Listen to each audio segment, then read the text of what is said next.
Hello and welcome back to another video. In this video we're going to be having a little look at Age of Sigmar Skirmish battles. These are the rules from the White Dwarf. Now obviously this is on my screen, so I don't actually currently own the White Dwarf, so apologies in advance for the scanny quality. Doesn't seem too bad, to be honest. I think it's legible, which is the main point. Anyway, before we begin, if you'd like to see more videos like these, please hit the subscribe button and destroy the bell button so that you never miss an upload. So, as of late, I've been playing, I've had a couple of games against my good buddy James, with Age of Sigmar Skirmish, which is kind of cool. Now, one of the main reasons for this is the fact that we have loads of warbands for the Underworlds, and so we've got loads of models, loads of different warbands, and obviously there's still like death, destruction, chaos, and order. So we have a selection of models that we can use in these games, which is pretty cool. Which is really cool in my opinion. So I think Skirmish is good in that you can play a small game in a short time, in like, it says like half an hour or an hour, but you can do it in like, if you do it as slow as me and James do it, probably about 2 hours. So, and there's not a lot of pack up and all the rest of it to do, so it is pretty good. Small scale. Let's have a little look. So it says warbands, blah blah blah. So what you generally need is, you would need, there we go. Here it says, choosing your warband, blah blah blah. A good starting size warband game will be less than half an hour. It is 250 renown, whereas a skirmish battle of 500 or more will last much longer. Now the 250 points is roughly where we're at. We did a 300 I think the other day, and it still went on for about 2 hours. It's just the speed at which we play. Now if you smash through it, you could definitely get through it, but principally it says your warband must include a minimum of 3 models, one of which must be a hero. So you can definitely get away with literally small model counts, hence the whole Underworld's warbands, which is pretty good. Principally, they all act individually. So one thing that is kind of pants about it is, and obviously this is just like, you'd have to house rule everything in certain respects, so you'll see what I mean in a minute. So each model operates individually, as opposed to, so each one's a unit, each model is a specific unit. So where it falls apart, I think, in my opinion, is, so we'll read it here. Skirmish formation.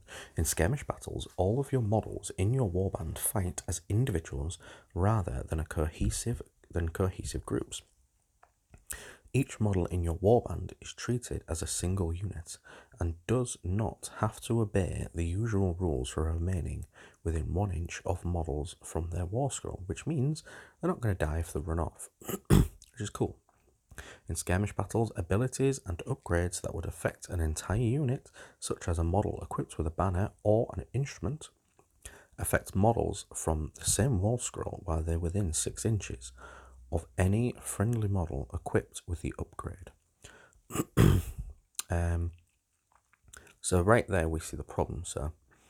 And I'll show you specific examples in a moment, but it does mean some forces, right, rely on abilities, or not necessarily explicitly rely on them, but it's like a major feature in their army. So for instance, with the Flesh Eater Corpse, the ability is that if you're within so many inches, the unit, as long as his model's still within that unit, you can bring models back to that unit. But if each model is a unit, then nothing can come back.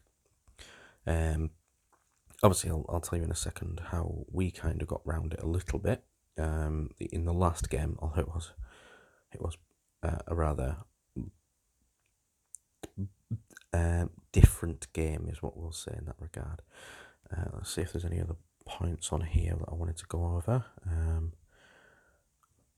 So what I'll say is, we've never used endless spells yet, so I can't honestly comment on them. But I will say that the certain wizards can be a little bit massively overpowered in some respects. So what I'll do is we'll go over to the War Scroll app, which is here. We will talk about the Knight Incantor in a moment, but I will search for another one which I should have had. Apologies, should have had already ready. But if we say like Scritch, we'll have a look at his Scritch. Dun. There he is. Good old Spike Claw. So it says one of his abilities is at the start of the hero phase. So you have the hero phase just like the normal Age of Sigmar. At the start of your hero phase, if this model was in 13 inches of a friendly Spike Claw swarm, you can return D3 slain models to that unit. You cannot return Kirk, the almost trusted. Let's call him Crick, but a lot of people in my gaming group were saying he's called Kirk, but it looks like Crick to me, but I get it, whatever. Set up the returning models one at a time within 1 inch of a model from that unit. This model can be returned to the unit earlier in the same phase. Returning models can only be set up within 3 inches of enemy unit. If one or more models from the same unit is already within 3 inches of the enemy unit. Basically, all of this goes to pot on the principle of the fact that it says D3 models to that unit, but if each model's a unit and they're dead, then it's not a different unit. And it says within 13 inches, right? It's frustrating because it's specific to Spike Claw Swarm, which is fine, but there's only 3 models that you can return to that unit. If 3 are dead, then it's definitely not coming back. I mean, there's a possibility that you could literally bring 3 back every single turn and then they never die, right? But even if you go with a solution, which I'll show you, where is it? So if I go for, what was it? I can't spell this, sepulchral. Yes, I have spelled it before, luckily. I'm now kind of worried what other typing suggestions would have come up there. So basically, Sepulchral Guard, 7 models, and with the Warden, so this technically goes, in my opinion, so this is probably one of the exceptions to the rule, where technically it would be considered an upgrade as such. It says the leader is a unit. The leader of this unit is the Sepulchral Warden. In each of your hero phase, you can return D3 models to this unit while the Sepulchral Warden is on the battlefield. So there's no range on it, and it means that you can bring D3 models back to this unit. So you can bring 7 models, even though I think it was like 80 points or something, like 77 points is like really silly, small amount of points. But principally, when we played it, we played the 6-inch rule, as it said earlier on. But they were really, right, okay. I like the Sepulchral Guard, okay. I like the way they look, I think they're kind of cool, but they are, in every aspect, really pants. Really, really pants in every aspect, even in Underworlds. No, don't get me wrong, they've got this cool mechanic where they can be brought back, which is part of the charm, in my opinion. I think, but it's only hinged on if the Warden's alive. Flash Warden. Shut up, Nick. And it's quite frustrating because I really, really, really, really want to like them. But in every aspect I've ever played them, they seem to be really pants. Now, I think there's only one other one, and I think it's the Grimwatch. It is, what's his name? Crack Marrow. So if I put Crack Marrow, hopefully I've typed that. We'll search that. Hopefully it'll come up with it. Nope, apparently not, but it's fine. So what we'll do is we'll go to death. I'm basically illustrating the same point as before, so we'll go for that one. Delete what I said, the Crack Marrow there. Done. Right. He's going to come up any minute now. Duke Krekmar. He has the Ghoul Call ability. I know, Muster the Grimwatch.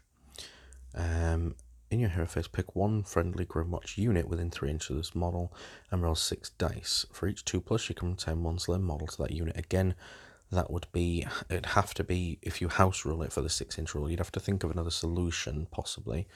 But it's going to be tricky because of the fact that if you're rolling 6 dice for each unit, right, if you're playing a 6-inch rule, then every time you definitely, with the exception of one, maybe in a while, you're going to bring every single model back, which is cool, but not cool as well.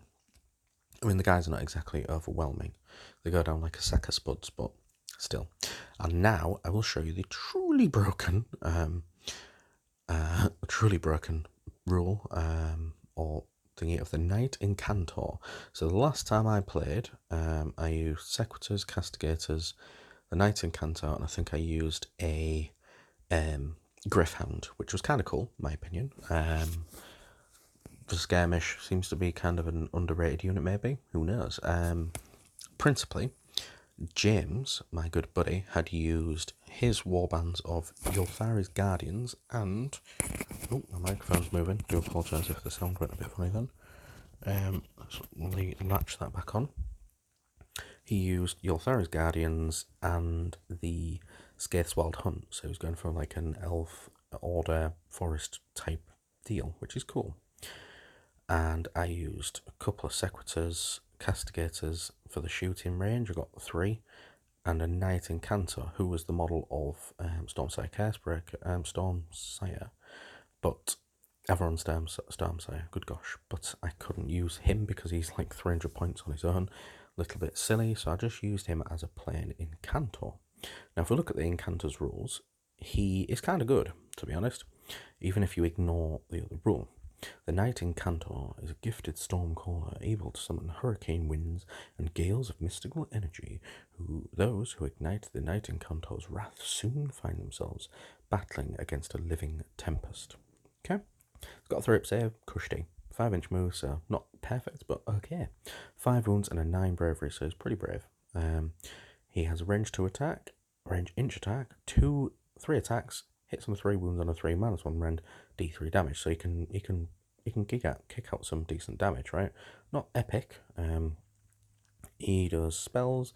This is a cool ability. Incantor, Spirit Flask. Basically, you can pick 1 or 2 or 3. You can only do it once per battle though, so you might as well do 3, if I'm honest.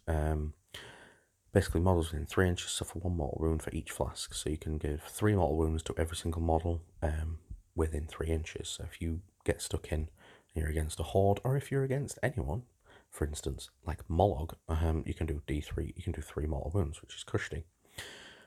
He has the ability.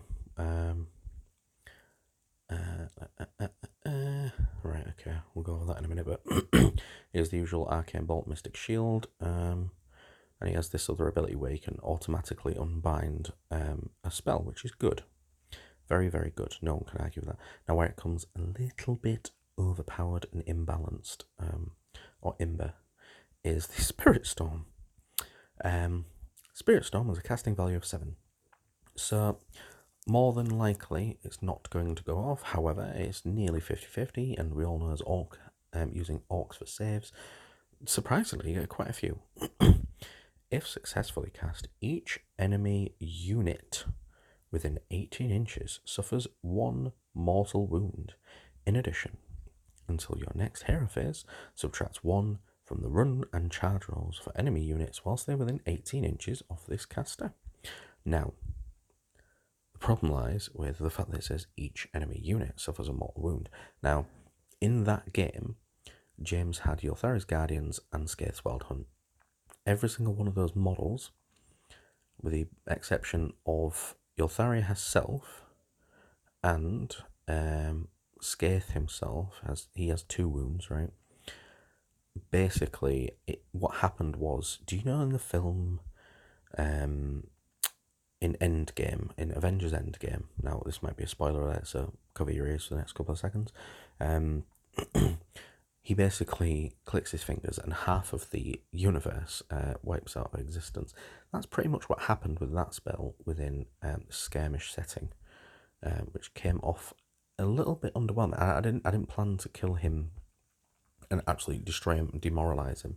It wasn't the plan. So basically what had happened is everyone had moved to one of the center objectives. We had 3 objectives. The middle one was worth 2 and the other 2 was left 1. It was all running for the middle bit. I sent in my Knight Incantor, and he did the spell without thinking, because I did it in a previous game, right? And I'll tell you who the matchup was about. But and it was Mollog and his mob. So basically, they had to stick together, and he had the Ard Boys, you know, the Orc Warband. I can't remember what the name is. The Iron Skull Boys, maybe. And all of those have an inbuilt feel no pain, basically. So they didn't actually go down like a sack of spuds, and it wasn't entirely overpowered. But this game, the most recent one, he didn't have any feel no pain, so he basically just deleted out of existence. What we decided to do in the game was we pretended that didn't happen, and I just instead did Arcane Bolt, which was 1 mortal wound to Skaith himself, just to balance it, because it felt a little bit overpowered. I suppose the point I'm getting to here is sometimes you'll have to house rule things to make sure it's not completely imbalanced, because it just becomes not fun. And what I'll go back is to the actual Age of Sigmar skirmish bits that was in the White Dwarf. Now, if you guys have got any other ways to overcome this, obviously you might think of solutions. So, sorry guys. One solution might be to have a range, you know, like say 6 inches, 12 inches, and reword it slightly for the death and all the bits that come back, and maybe put a ban on certain spells, or if you do, it has a higher casting value, or they have it means that models have like a 4-up feel no pain, unless you think that doesn't work. I think in certain matchups it probably should be, because you can definitely, when you change rules to make it slightly different, it can have a drastic effect on each things. So let me know what you think in the comments down below, and as ever, I'll catch you again next time. Thank you.